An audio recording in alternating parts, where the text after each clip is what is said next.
بعض المرات تكون عايش حياتك هاني، ما عندك حتى مشكل، حتى تيجيك الفضول اللي تيقلب لك حياتك الى الأسوأ.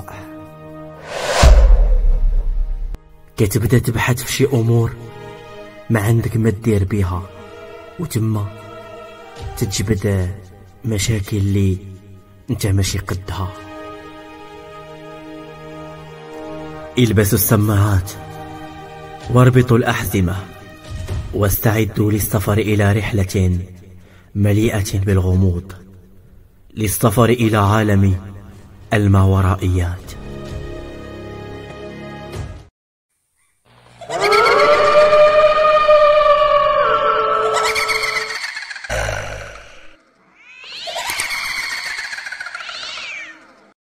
أهلا وسهلا متابعينا الكرام، مرحبا بكم في قصة جديدة من القصص ديالنا.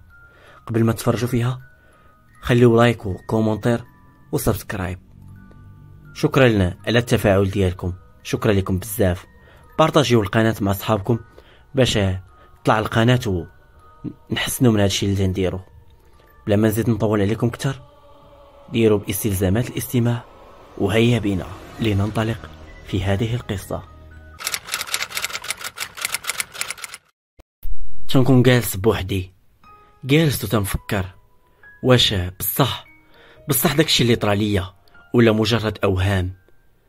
جالس ومدور بيا بزاف ديال ادويه ديال المرضى النفسيين.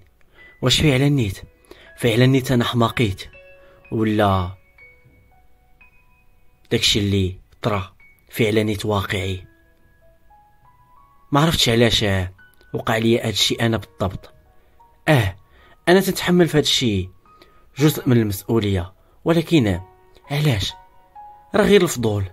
وديك الساعه ما كنتش عارف فين غادي نحط رجليا. الفضول اللي خرج عليا وقلب حياتي رأسا على عقب. غادي نبدا لكم قصتي من الاول وغادي تفهموا علاش داوي، ولكن ما تحكموش عليا دابا، ما تحكموا عليا حتى تسمعوا قصتي. انا سميتي كريم، غادي نبدا لكم قصتي من الصغر، من الطفوله. انا كنت واحد الدري اللي تنطير قبيح، حتى واحد ما تيقولها فيا زينه، ولكن كنت باقي صغير وكانوا تيقولوا راه غادي يكبر وغادي يدير عقله. ولكن ما حدي وانا تنكبر وتنحس براسي مختلف على دوك الدراري اللي دايرين بيا، تيجيوني هما صغار في عقلهم. انا كنت تنعشق العزله، ديما تمشي وتريح حدا واحد الواد غير بوحدي، وتنبقى تنفكر في داكشي اللي تنسمع واللي تنحلل. واش بصح كاين ولا لا؟ واش بصح كاينين الجنون والشياطين، ولا ما كاينه حتى حاجه من داكشي وغير مطلعين علينا؟ واش بصح كاين عالم اخر ومحجوب علينا وما يمكنش لينا نشوفوه؟ هذا هما الاسئله اللي ديما تنبقى نسول راسي وما عمرني لقيت لهم اجوبه. تنحاول ولكن والو. قصتي غتبدا فاش كنت نقرا في السنه الثانيه اعدادي. ديك الساعه تما فين غادا تقلب حياتي. واحد النهار كنت خارج من المدرسه تقريبا مع ديك 6 في الايامات ديال الشتاء والبرد.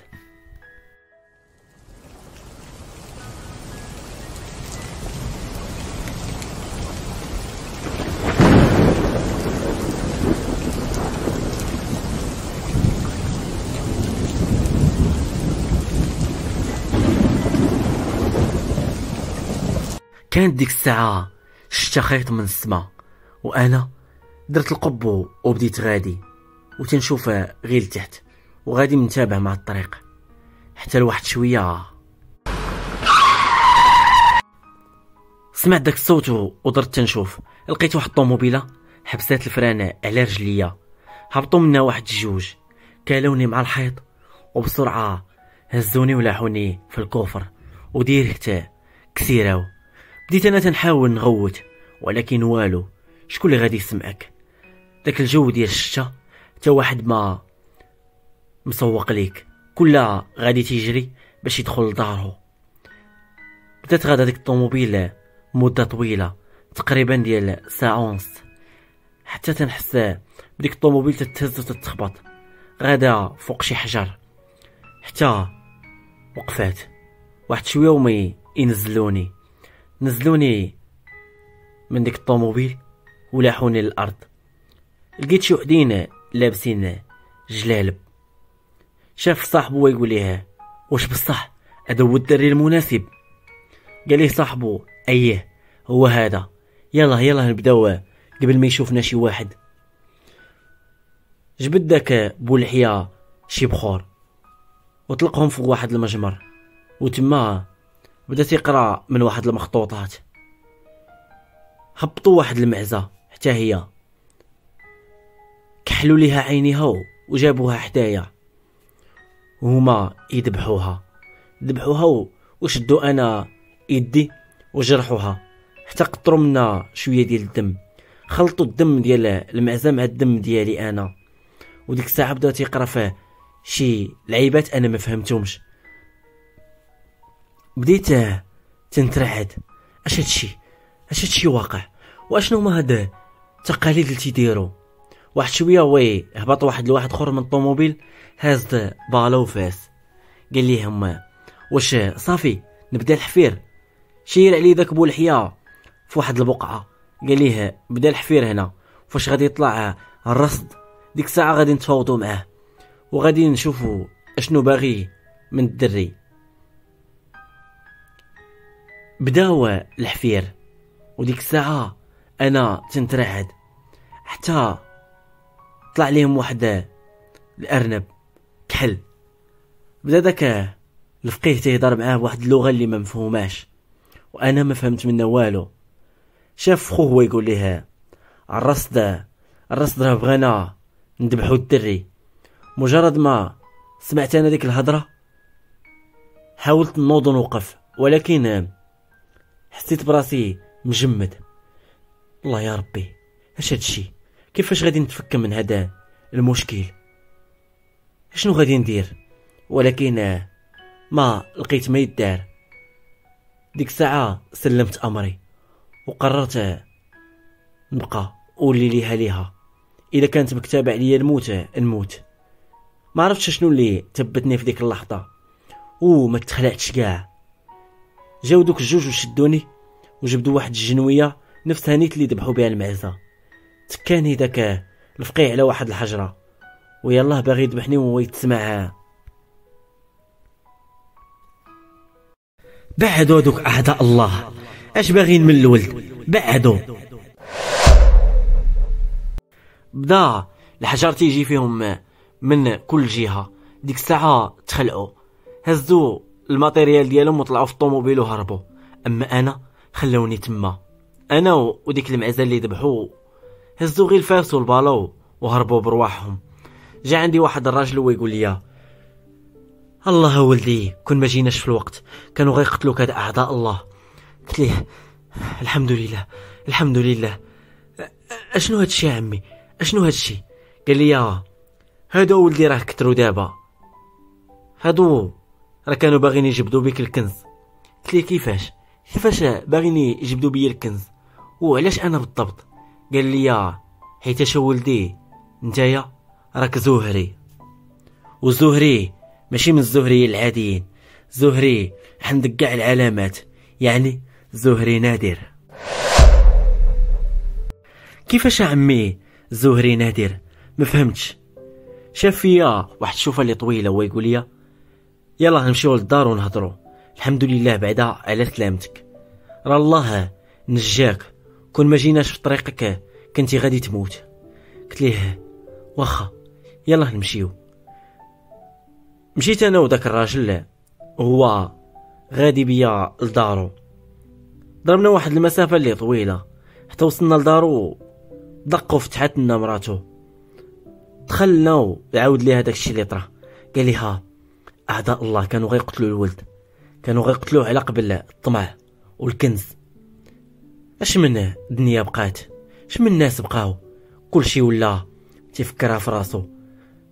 بسبب الطمع كانوا غيقتلوا هاد الدري مسكين باقي ما شاف ما تشوف. قالت ليه مرتو لا حول ولا قوة الا بالله العلي العظيم. شاد الناس كيفاش تيفكروا؟ واش الطمع ممكن يوصل لبنادم لهاد الطريقة؟ قال ليها وكتر كاع، الطمع راه ممكن يخلي الخو يقتل خوه ولا الاب يقتل ولده. قالت ليه والله ينجينا الحاج من هاد الشيء، الله ينجينا والله يدينا في الضو. قال لها امين الحاجه امين.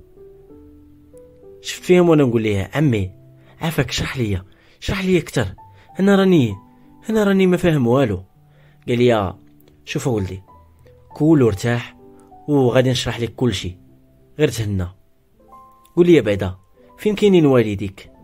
قلت ليه بانني انا كاين في المدينه اللي حداهم، وبالضبط قريبه لهم تقريبا مشي 45 كيلومتر. قال لي واخا ولدي كولو غادي نعاود ليك ديك الساعه، بات معايا هاد النهار والصباح غادي نوصلك حتى لداركم. بديت ناكل كليت تشبعت الصراحه وارتحيت لهاد الناس. جبت التليفون وعطاني قال لي هاك ولدي هاك هضر مع والديك راهم غيبقاو مشطونين عليك. قلت ليه واخا عمي الله يكثر خيرك الله يحفظك شكرا.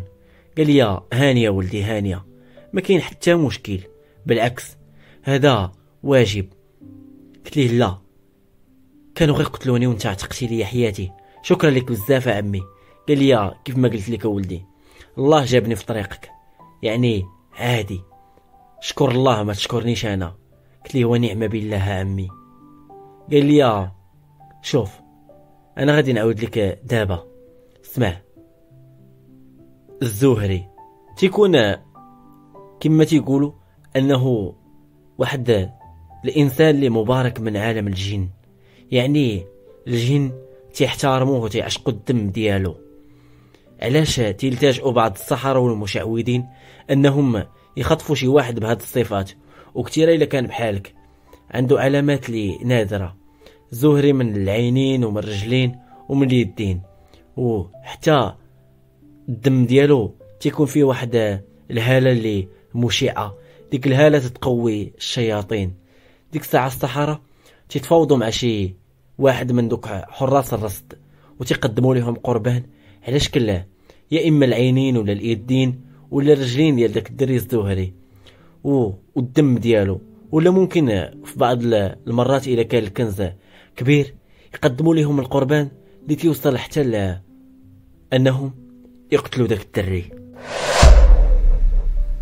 ويلي توصلت للقتل كاع، واش بنادم شرير لهاد الدرجه؟ بنادم ما فيه لا رحمه لا شفقه. قال لي ايه ولدي هاد المجال راه بحر، واللي تخليه ما تيبقاش كاع يخرج منه. يلا ولدي سير دابا تنعس، سير الصباح ان شاء الله غادي نوصلك حتى لداركم. ودير الباله ولدي مع راسك، وحاول تخفي عينيك وقدر نضاضر، وتيديك لبس عليهم الليقات وما تبينش شي حاجه بالجسد ديالك، لان هذا السحرة والمشعوذين غادي يبقاو ديما متربصين بيك. قلت له واخا عمي واخا ما يكون غير خاطرك غادي ندير اي حاجه قلتيها ليا. قال لي الله يرضي عليك ولدي سير دابا تنعس، الصباح ديك الساعه ونوصلك حتى للباب ديال داركم. جات مرات داك الراجل ووراتني البلاصه فين غنعس. طحت نعست ديريكت وبديت تنحلم بداكشي اللي طرا ليا، تنحلم بهم ذابحيني وشي خيالات دايرين بيا وتيشربوا من الدم ديالي. نط وانا مخلوع، لا لا لا ما بغيتش نموت. جا عندي داك الراجل وقال لي بسم الله عليك ولدي بسم الله عليك راك غير تتحلم. قلت ليه راني حلمت واحد الحلمه خايبه. قال لي خير وسلامه ولدي ما تخافش، داكشي مجرد خيالات وداكشي اللي دوزتيه راه ماشي ساهل. قلت ليه ولكن هاد الحلمه راه حلمت بها بحال واقعيه. قال لي شوف ولدي ما تخافش. بدا تيقرا عليا في القران حتى داتني عيني. فقت مع الصباح وفطرت معاه، وديك الساعه شدني من يدي وبدا غادي معايا حتى وصلنا للمحطه. خدا واحد الطاكسي من دوك الكبار، وديك الساعه بدينا غاديين حتى وصلنا للمدينه ديالي. هبطنا وبدينا غادين وانا تنعت ليه حتى وصلني للدار.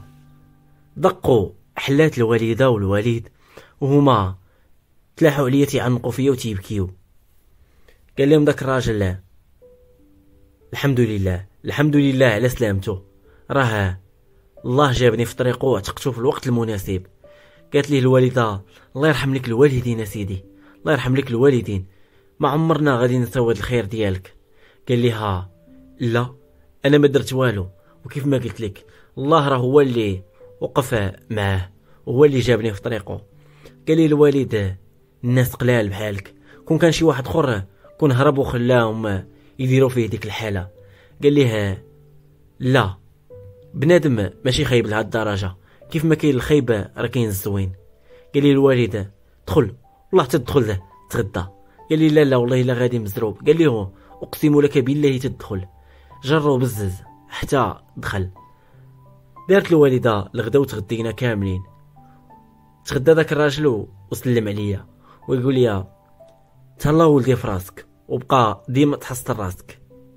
قلت ليه واخا غادي ندير كاع داكشي اللي قلتي ليا. دازت مده ديال شهر وانا غير ساد على راسي وتنتفكر داكشي اللي كان غادي يطرى ليا. فاش خرجت من ديك الصدمه قررت باش نبحث على هذا الموضوع. دخلت الجروبات ديال فيسبوك وتنقلب على داكشي ديال الزهريين وداكشي.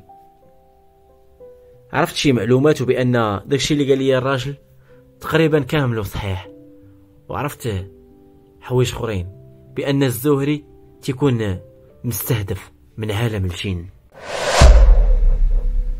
ديك الساعه كلاني الفضول، ما عرفتش شي حاجه تجرني باش نبحث في هذا العالم.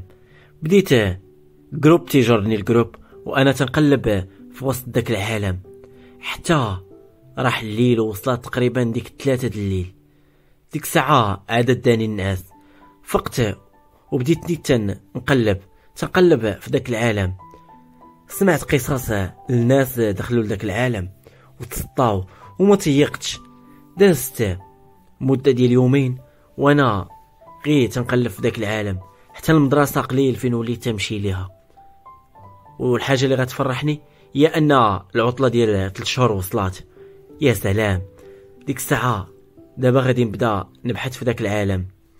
نجحت في 8 وطلعت للكاتريام وكانوا والديا فرحانين بيا، والوالد بهذه المناسبه شرى ليا بيسي بورطابل، وديك الساعه كانوا غالين.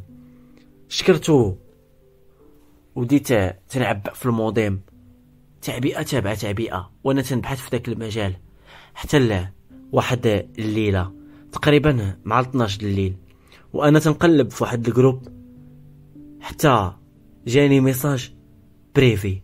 ما عرفتش، ما عمرني ما شفت بحال هاد الميساجات. دخلت باغي نقراه ولقيت واحد دوكيمون قريت فيه ولقيت العنوان ديال على شكل كتاب.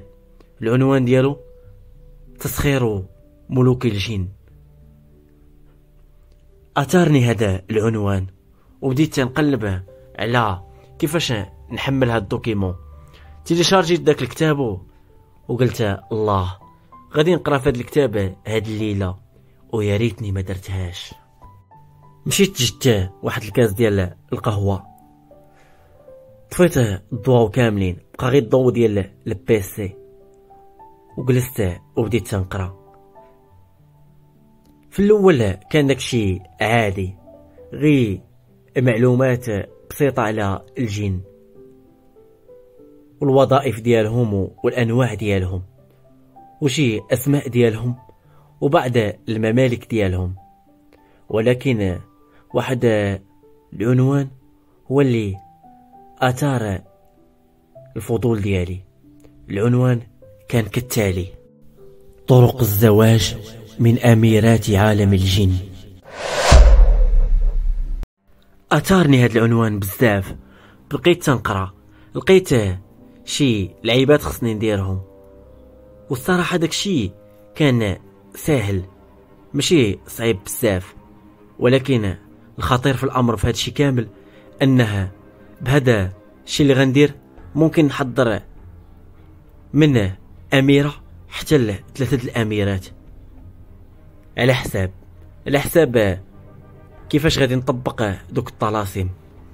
فكرت وقلت هادشي غادي يكون غير مجرد اشاعات، ولكن الفضول كلاني من الداخل وقررت انني نجرب. خليت حتى لواحد النهار كانوا مالين الدار معروضين عند خالتي، وكانت الدار خاويه. بقاو تيحاولوا معايا باش نمشي معاهم، ولكن ما بغيتش. مشات غير الوالده والوالد واختي.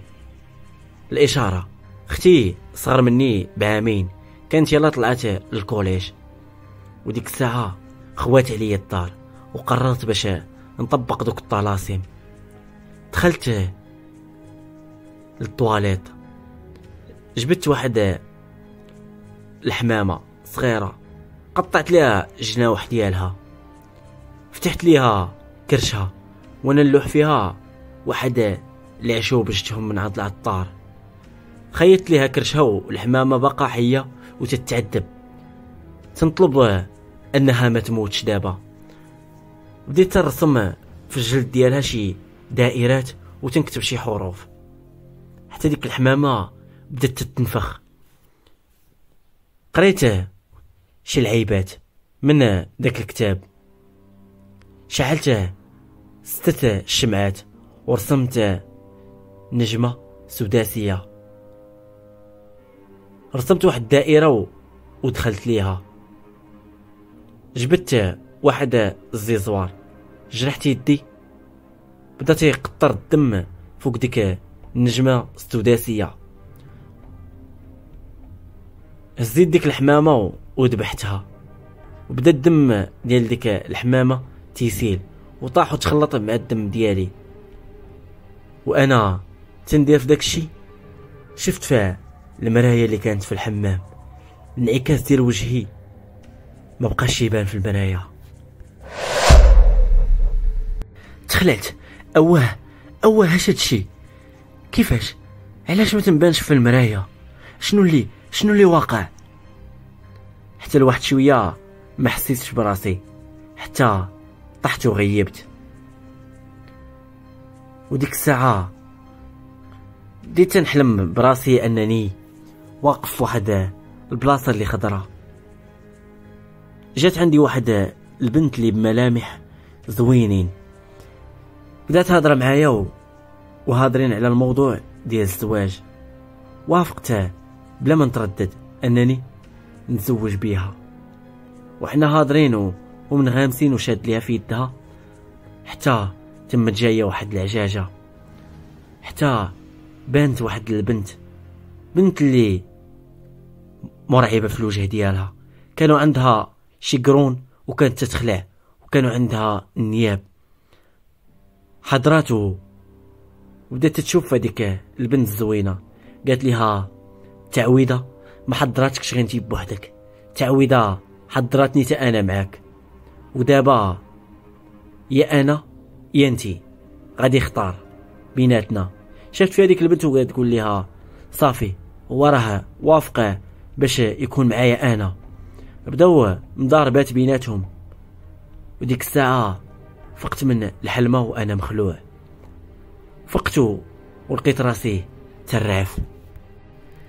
دخلت بالزربه تنغسل في داك الدم اللي طيح، بدلت حوايجي والمفاجاه الكبيره انني ما لقيتش الاثر لا ديال الحمامه لا ديال الدم لا ديال دوك الرسومات اللي رسمت. اواه ياك ما جاو مالين الدار ومسحوا داكشي، ياك ما عاقوا بيا. هزيت التليفون وصونيت على الوالده، ولكن جاوبتني عادي. قالت لي امالك ولدي فايق مع هذا الوقت؟ قلت لها واش جيتوا للدار؟ قالت لي لا. علاش؟ قلت لها صافي غير سمعت تخرقيب بين صحابكم جيتوا وقلت نصوني عليك. قالت لي لا ولدي، حنا راه غنباتوا عند خالتك حتى لبعد غدا، ديك الساعه عاد غنجيو. اواه شنو اللي واقع؟ كيفاش تتمسح داكشي؟ ما بقيت فاهم والو. واش داك الكتاب فعلا صحيح؟ الله يا ربي ياك ما وليت غير تنخرف. كانت هذه نهاية الجزء الأول من هذه القصة. نتمنى أنه ينال الإعجاب ديالكم. ما تنسوش بارطاجيو هذا الفيديو مع أصحابكم، وكثروا من لي كومونتير وتوقعوا معنا اشنو غادي يوقع في الجزء الثاني. بلا ما نزيد نطول عليكم أكثر، إذا تفاعلتوا مع هذا الجزء غادي نحط لكم الجزء الثاني إن شاء الله في أقرب وقت. إلى ذلك الحين أستودعكم الله الذي لا تضيع ودائعه، والسلام عليكم.